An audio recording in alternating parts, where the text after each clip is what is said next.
Hey you! You ready to win Draft Reward this Spark? Well, I'm going to tell you the best color combos that you should go right now.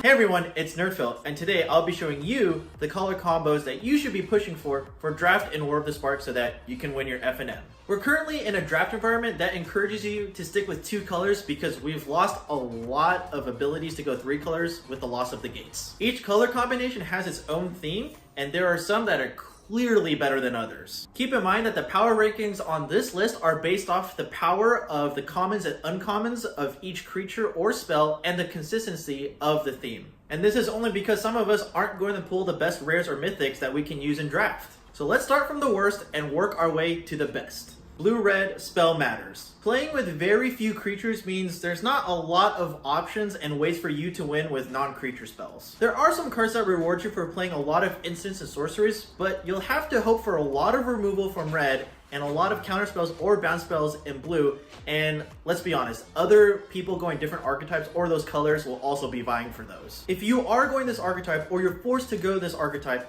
make sure you pick up the creatures that reward you for playing instants and sorceries. Here are some key cards to consider if you're going this archetype. Aggro of Bolus, Callous Dismissal, Burning Prophet, Jaya's Greeting, Tamiyo's Epiphany, Ral's Outburst, Saheeli. Number 2, Black-Green Good Stuff? Question mark? It looks like Golgari's gonna once again take the backseat in the draft environment, which unfortunately kind of sucks. There's a lot of strong removal in these colors, but there's not really a high reward for playing these colors or some crazy synergy. It's a decent splash if you're looking for specific creatures or really good removal spells, but other than that, you have to be hoping for a lot. Here are some key cards to consider if you're forced to go black-green. Ob Nixi's Cruelty, Tidebearer Giant, Vraska's Finisher, Death Sprout, Leyline Prowler, and of course, Vraska. Number 3, White-Black Sacrifice and Lifelink?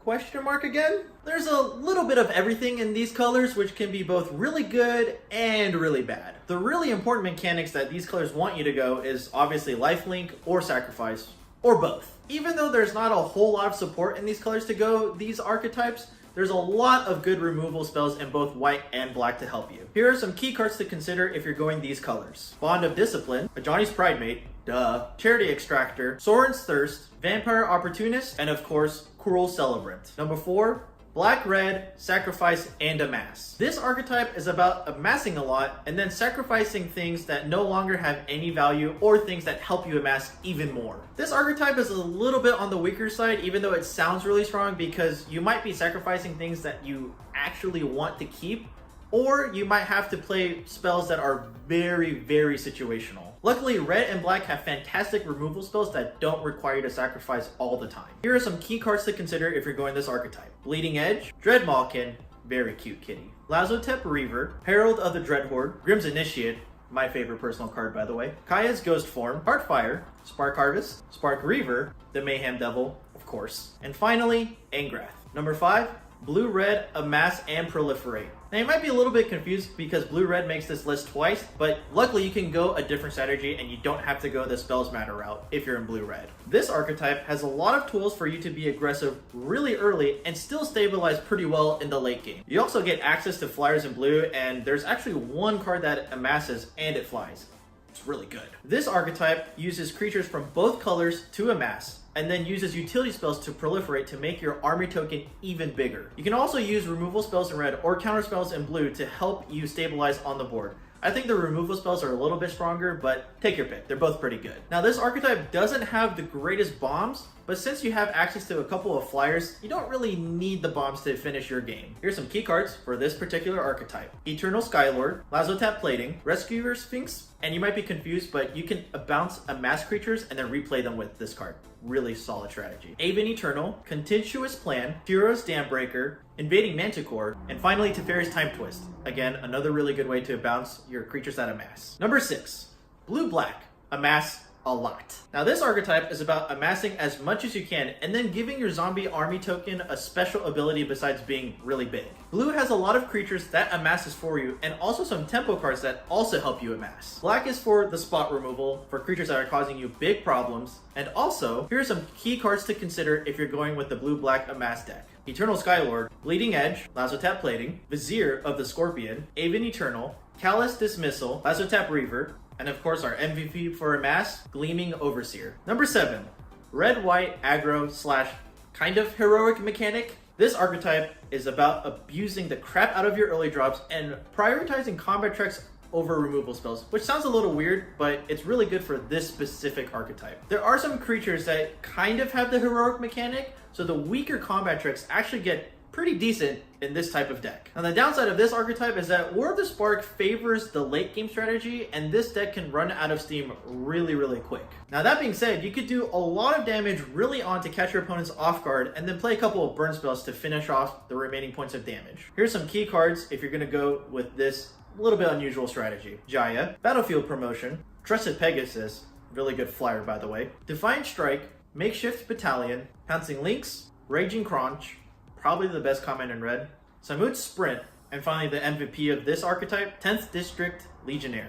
Number 8, red-green ramp and big monsters. Play strong drops early and big bombs earlier. This deck is about smashing face as early as possible and playing naturally big creatures that don't need any counters. Green and red also have good combat tricks and removal spells. Now this archetype doesn't have a lot of flyers and also doesn't have a lot of good ways to answer flyers, so be sure to pick up some of the sideboard cards that do deal with flyers when you are drafting. Here's some key cards to need if you're going this route. Paradise Druid, Band Together, Force Landing, your sideboard card by the way, Crunch Wrangler and his buddy, the Raging Crunch, Domri's Ambush, and of course, Samut herself. Alright, we've reached our top 3, and I think these are ones that you should force as early as possible to make sure that your opponents don't go this route. Here's the third best. Green-blue proliferate, go tall, and also flyers. Now this archetype is about spamming counters on your creatures, but you're more incentivized to put a lot of counters on one big creature, making it really hard to deal with that one big creature. This makes the deck have a little bit of high risk, high reward strategy, because if they deal with that one creature, you might actually be a little bit behind now.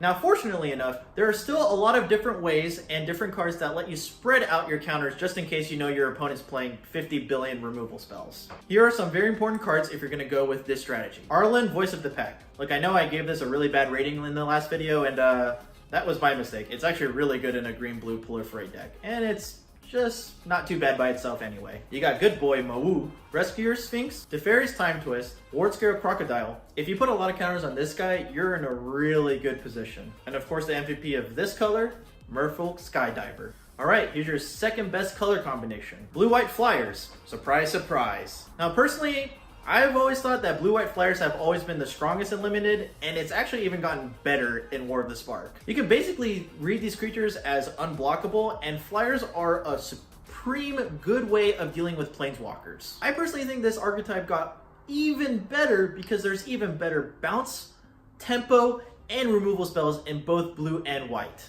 Here are the best cards in these specific colors. Rescuer Sphinx, just a good flyer.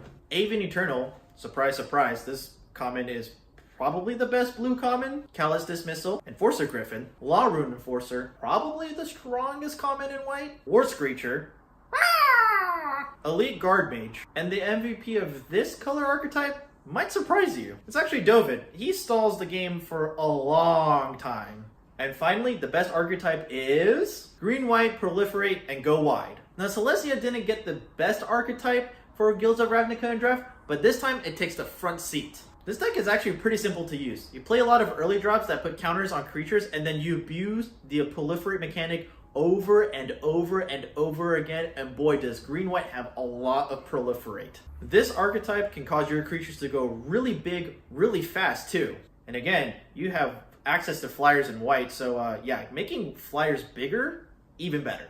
Here are the top cards that you need to consider if you're going to go with this strategy. Jane Yangu, duh. Grateful Apparition, Battlefield Promotion, Bloom Hulk, Pollen Bright Druid, Martyr for the Cause, join the resistance. Teo's Light Shield, surprisingly, actually goes pretty well in this deck. Wanderer Strike, Plotly's Raptor, Pledge of Unity, and the MVP for this combo archetype, Evolution Stage. You're probably not surprised there. So I hope you find this video to be super helpful to help you prepare for your next F&M draft. Let me know in the comments below if you think one archetype is better or worse than I make it out to be. Be sure to sub below if you want to see me talk about the best removal spells for the draft environment, and also reevaluate some cards because I definitely underrated or overrated some cards for pre-release. Thanks for tuning in for your weekly Nerd Fill.